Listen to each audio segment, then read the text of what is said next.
Hello, my name is Joe Williams. I'm a senior reporter at Protocol. Today, I'm joined by ServiceNow CEO Bill McDermott. Um, Bill has a ambitious plan to triple ServiceNow's revenue over the next 5 years to 15 billion. And today, we're going to dig in and learn just what's driving that momentum and what's ahead for the company. Thanks for joining us today, Bill. Thank you, Joe. Good to be with you. I'd like to start off. You guys got your start in IT, but you have expanded pretty significantly and plan to continue that expansion into other verticals. What are you finding that is, I guess, so powerful about your platform that it can work cross-functionally, across multiple business areas in an organization? Well, these organizations today are highly siloed. You have fragmented processes, you have siloed divisions, you have lack of coherence in terms of systems and integration. So the Now platform is one platform with one architecture and one data model. And we actually are making work better for people because we mask this complexity and we give users a gorgeous experience, mostly on the mobile, so their work is just a joy as opposed to a slog. And I think that's what's really making ServiceNow so special. Where do you want to take the platform next, or how do you think about what areas of the business make the most sense for near-term expansion? Well, every great company has a great core. So, in terms of IT, there's still lots of ambition that we have in core IT. If you think about security operations, asset management, service management, business operations management, this is just an incredibly important role in the enterprise because digital transformation begins with IT. It was once a support for the business, now it is the business. Having said that, you're well aware of the future of work, and the employee experience now is center stage on the minds of every executive in the world. Workers will work from various locations. You have to be able to recruit them, onboard them, hire them, train them, and give them a frictionless experience to manage their various cases as needs come up, whether it's a healthcare need, a workforce issue, whatever. It has to be seamless. And then, we're seeing the customer area, customer service management is the hugest ham of all. And everything needs to now be really thoughtful in terms of how you direct your product to your consumer, how you make it seamless to actually get that product to them in any form factor they want it, wherever they want it, in the price point that they agreed to get it. And you have to deliver a great service. And most of the service today is highly predictive. So you want to solve problems for customers before they actually take place. And when they do take place, you have to remediate it at record speed. So all of this is right down the middle for ServiceNow. I mean, this is what we do. And I guess the big thing, Joe, that a lot of folks are getting a handle on now is 500 million new applications will be built in the enterprise in the next couple of years. And that will be built in the enterprise for the enterprise. So these low code applications are revolutionizing the way business will be done. And frankly, there's not enough engineers in the world to actually build them. So the demand for low code is undeniable. And we see our low code business now just absolutely soaring.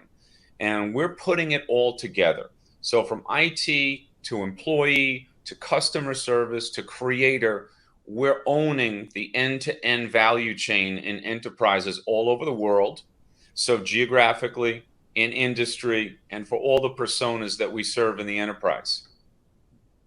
It's when you talk about the hybrid work experience, it's clear there's a lot of players within the software industry that have ambitions to kind of own this space or help support that pivot to hybrid work. You have companies like Salesforce making a big push into the employee experience area. What do you think is unique about your strategy, or where do you think you stand out in a market that is getting increasingly crowded? We stand out because we're not trying to be the system of record. I mean, the system of record is very important. And the 20th century created lots of systems of record companies. and we support them all with out of the box full integration.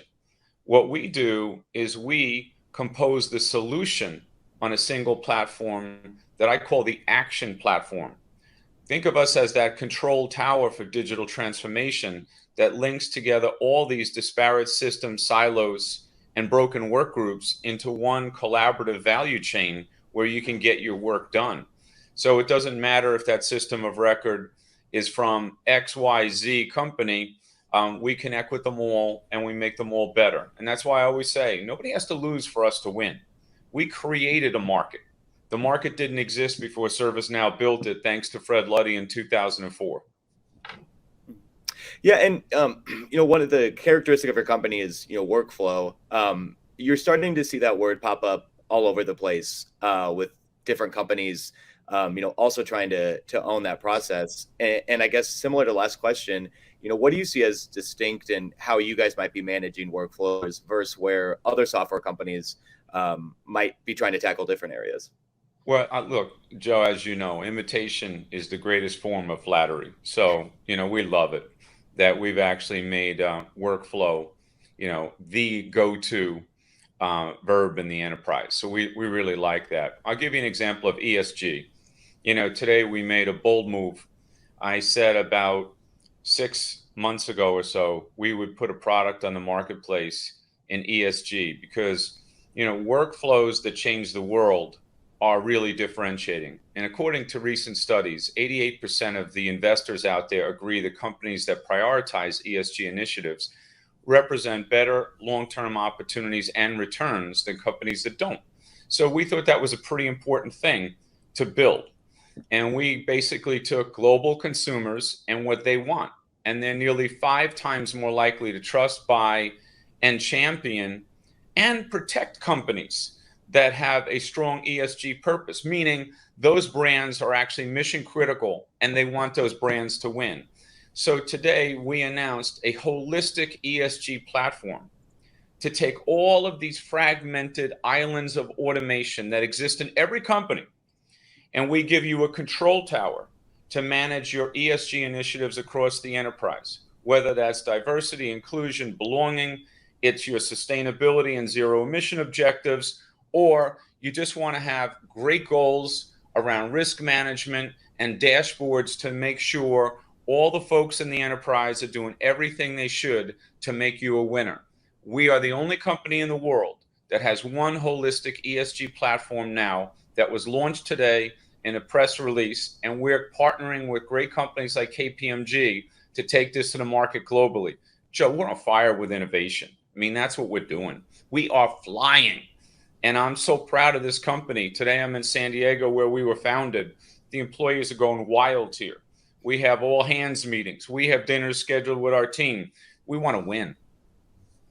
Yeah, the ESG is, of course, becoming a very important area for a lot of companies. What, though, do you think they're struggling with, or what problem do they have that the Salesforce or the ServiceNow platform will solve?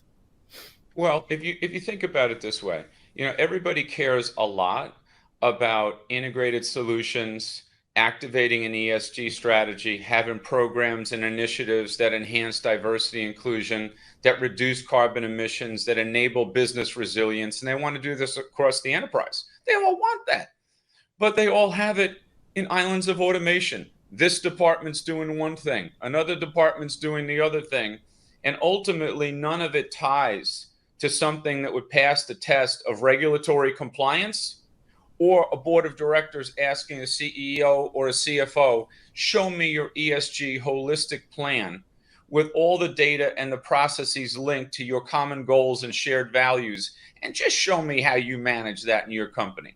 Because I want to see that in a snapshot. We got it.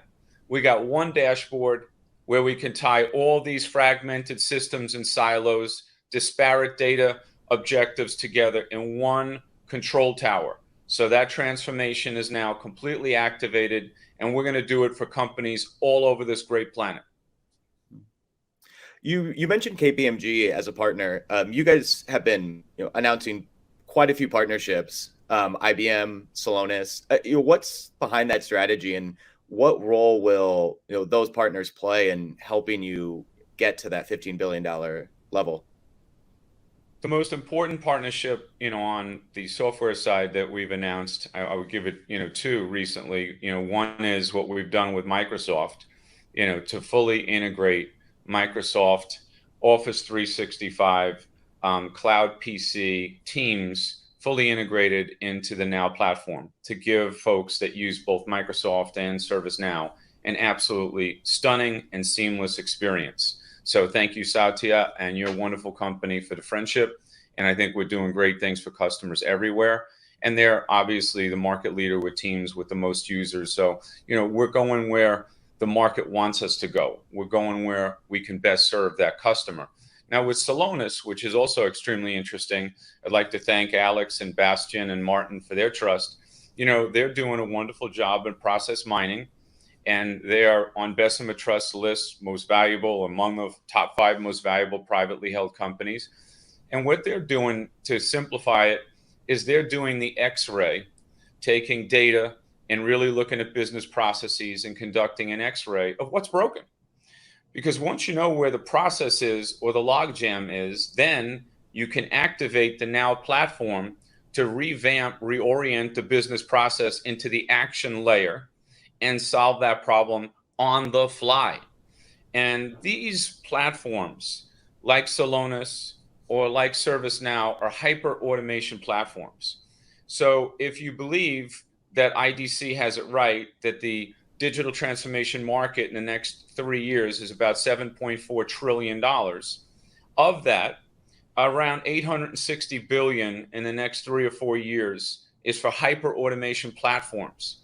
Because what's happened, Joe, is C-level decision makers have already made those big monolithic investments in large-scale systems that are designed to help them do transactional things on systems of record globally.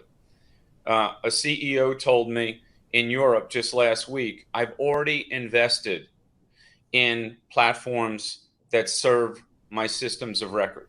I've already done that. I'm not putting a new paint job on that. What I want is a system of action that enables my people to do really great work, whether that's giving them a super employee experience or really getting after my customer service and my customer opportunities, because that's what my shareholders expect. And interestingly, in all those cases, they're using this low-code platform to invent net new applications that stimulate the employee experience or the customer experience, and they're doing it in days. Not weeks, not months, not years. And that's what hyperautomation is all about, making the old stuff work a lot better and inventing new stuff at record time that reinvents business models on the fly. I guess, when they'll look at, I guess, spreading or selling that vision and doing it through the partner ecosystem. I mean, you've, in a past life, you're very familiar with M&A. It sounds like you guys have kind of largely ruled out any sort of revenue by in terms of mergers or acquisitions. And it seems like the partner ecosystem is maybe filling the void where that would have been. And so I guess, when you're looking ahead, who are the partners that you want to continue to target? And again, how do you see that as moving the company along towards your goal? Yeah, a few things there. First of all, the idea of partnerships, when you have a born in the cloud company and a platform company like ServiceNow, the idea of partnerships is dramatically different. The days of these multi-year, high risk, tough to get the value out of projects were an artifact of the 20th century. In the 20th century, we now must team up. We actually can mass customize systems and platforms like ServiceNow. They're designed for that. And there's no upgrade issues once you do that. That's the power of the Now platform, because it's one architecture, one data model, and one platform, and you can mass customize it to your specific requirements, your workflow needs. See, the other world was always backwards. Somebody shrink wraps something, ships it, and then lots of consultants have to revise it because it doesn't meet the process needs of the customer. In our case, you can mass customize it right out of the box, and there's no problem with that because it's in the cloud. And anytime you go through an upgrade cycle, and we do 2 major upgrades a year, we're on quality, we're on time, and anything that you built into the system before the upgrade still stands. So see how simple it is? And that's what the customers want. So all the global partners that we've talked about many times, whether it is the Deloittes or the Accentures or the EYs or the KPMGs or the IBMs on the services side, these are all very large global partners, and they're all very, very close to us, and they're all building multi-billion businesses on the Now platform. And in India, all the well-known Indian companies are now jumping in with us. Companies like Tata are making new commitments to ServiceNow. So it's just super, super exciting. And now you see great, tech companies also leaning in, because we're one of the platforms that has become a global standard. And it was hard work getting here. So all credit to our great engineers. We don't have to buy companies because we have so much organic innovation. We're so on fire with that. There's no real point to trying to slow ourselves down by getting someone else's, because our story is unbridled in terms of its potential to 15 billion plus and beyond. And yeah, you mentioned your partnership with Microsoft. It's kind of been compared sometimes to a partnership between Salesforce and AWS. And I'm curious whether you see, some sort of bifurcation in terms of creating, the ServiceNow Microsoft ecosystem versus that ecosystem, and whether there's, a competition or some sort of race to build out, that partnership within your ecosystem in a way that would, maybe persuade customers to stay in, the Microsoft ServiceNow world. Yeah, I think that, look, some companies do work more closely together than others, that those relationships form multi-year friendships and lots of trust that gets built. There's no question about that. But I've always said that we are the platform of the other platforms. We are the control tower for digital transformation. And I was recently with one of the largest telco companies in the world and the CEO, and they're moving workloads to, of course, Azure, but AWS and GCP, Google Cloud Platform. And they're using ServiceNow as that control tower to move those workloads in a highly secure way, where they can track and trace all those movements, which has a business resilience upside, but it also has a security upside. So everything is done in a highly secure manner. So we are open to everybody. And we really, really believe that nobody has to lose for us to win, including some of the companies that are, very often featured in the media as competitors to ServiceNow. Again, we created a market. Our market's our market. Their market's their market. We want to help them do well also, because if they adopt the Now platform, it's just going to make their solutions look more beautiful. It's going to tie together these disparate systems and silos. And underneath it all, it's going to protect their cloud revenue, because they'll be able to retain happy customers a lot better than going against the tide of this hyper automation juggernaut called ServiceNow. Yeah, and when you talk about that the single data platform and the power of that, you are seeing a lot of systems of record companies try to move in that direction. You see SAP, trying to platform, on one. You see Salesforce, opening itself up. And I guess, what do you think will be the difficulty that those systems of records might have in trying to move up towards your space and kind of create that same unified data model? Well, I think they're all very fine companies, and they didn't get to be as big as they got to be and have as many employees as they have and serve as many customers as they had if they weren't fine companies. It's just that what they tend to do is they do what they do well, and they do it well. But you could be an ERP company, you could be a CRM company, you could be an HCM company, but what we do is all of it. We actually are the hyper automation action layer that resides above those platforms. So when you have to collaborate and unify a business process across those platforms, that's where ServiceNow really shines. So for example, if you look at my iPhone, I run my entire life on the ServiceNow platform. We have wonderful platforms in our company that include platforms like SAP and like Workday and others, but I don't see them. They're Mhm. there, they're doing important things, but the ServiceNow platform resides above them. So all 16,000 of our employees do all their work on ServiceNow. And we tie all of our teammates together on ServiceNow. And everything is a connected process. Everything has a closed loop way of managing what decisions you made, who was involved in the decision making path. How can I go back to something I did 3 months ago and say, hey, what was that again? I do a little search. Oh, yeah, it was this company, this CEO, perfect. How did we close out that action? Oh, yep. The Now platform says you closed out that action. I want to give them a call anyway, get them on the line. This at record pace. And I think that is what all companies really want. Mhm. When you're talking about moving outside of IT, switching gears a little bit, how have you seen or how have you benefited from the expanding role that IT is playing within organizations, given you're very well known within that audience?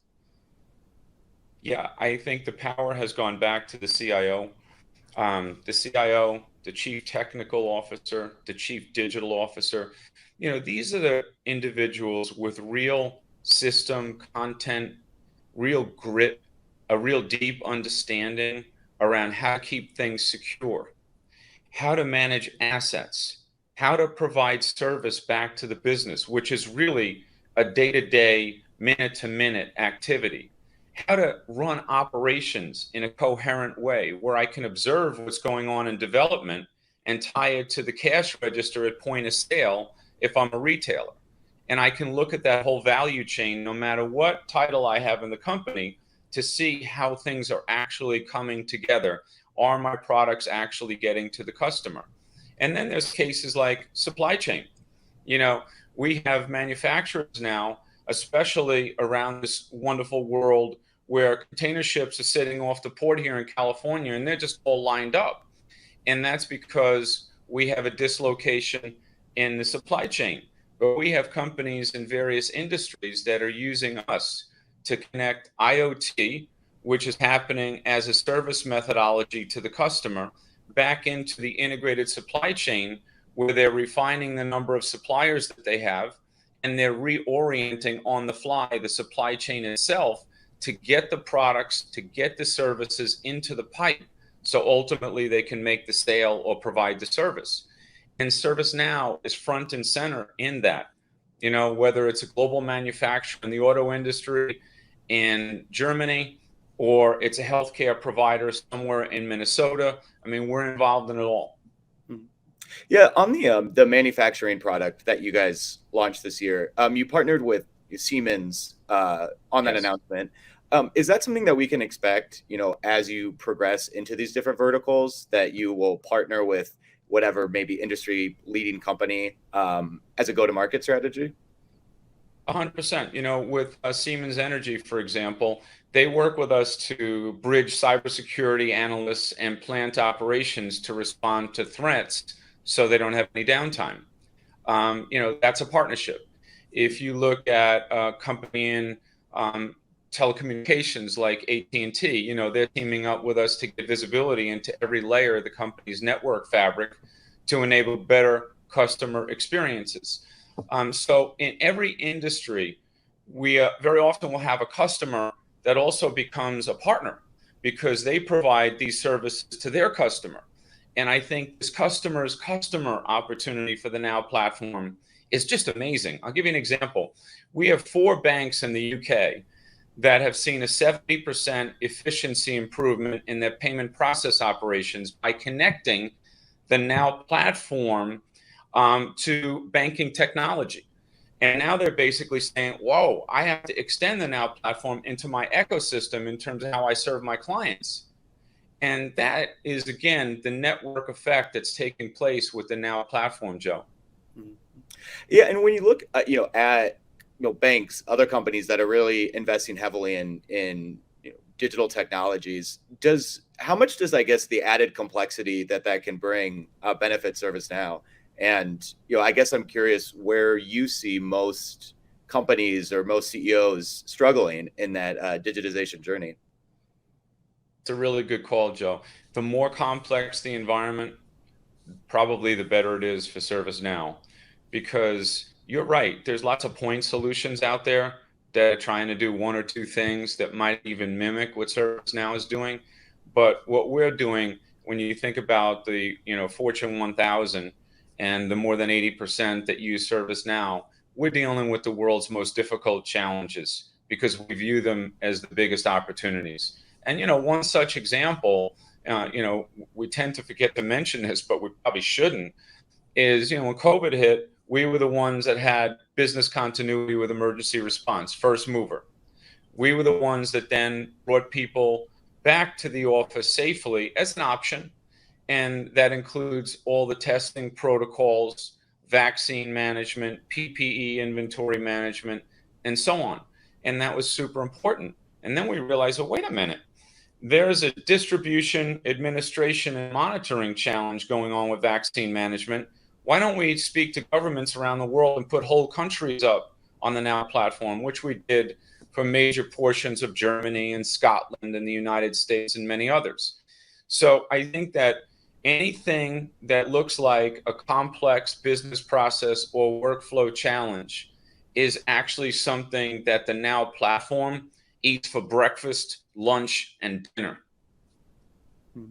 Yeah, and you've been around the tech industry for quite a while, and you've seen multiple iterations of kind of the next big thing. In your view, what's the next big technology in the horizon, and how do you think ServiceNow can kind of own or steal some of that market? Well, there's no question that workflow automation at mass scale is a huge next big thing. And we are in the very early innings of the ServiceNow growth story. I've never seen a market opportunity in my career like the ServiceNow opportunity, which is why I'm so fired up every single day to come to work for ServiceNow and our great employees, our great customers, and our great partners. I mean, I'm loving this with all my heart. So I think this is big. But within that platform, if you think about RPA, you think about process mining, you think about deep machine learning, you think about AI and AI operations, and how if the computer can radically simplify the human's life and give the human back super productivity and let their superpowers be the human things that no computer could ever do, quickly you see a whole bright future. I think about companies that we're working with in the manufacturing space that are now using virtual reality technology to train up trade school individuals, get young people into jobs, give them mass training at scale, and then build command centers using this same technology on the Now platform to actually fix the really complex problems without the 4 million miles a year that they were doing before they met us, to go out and visit customers, keep having them disillusioned that it took 3 days to resolve a problem instead of 3 minutes. AI ops, in terms of the soul crushing work that happens, as an example, in call centers and the 40% turnover that goes along with it. Well, if those individuals had a ServiceNow platform and our AI ops resolving 95% of the cases automatically based on the depth of domain expertise we have and knowledge of IT systems, business processes, and historical data, then you change the world. Or companies trying to invent a service model saying, oh, if I could do IoT and have a chip in my boxes on my fleet connected to the Now platform, we actually wouldn't need people to go out and fix things. It would all be done remotely on the fly, and actually computers could fix most of it with robotics before the problem ever occurred. We're in a whole new world, and we have to get into it with a platform that has that scalability. And at the same time, you might say, well, Bill, there are companies that do this as a core competency, RPA or process mining, or even AI at some level, or even machine learning. Great. We have no problem with fully integrating out of the box with these companies, even though we also have built it in our platform, because we want the customer to win. They have to get the full benefit of that.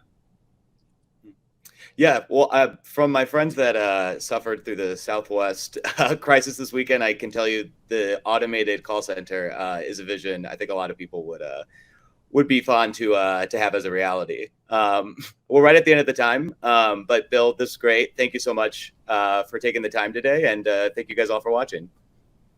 Joe, thank you very much. Appreciate you.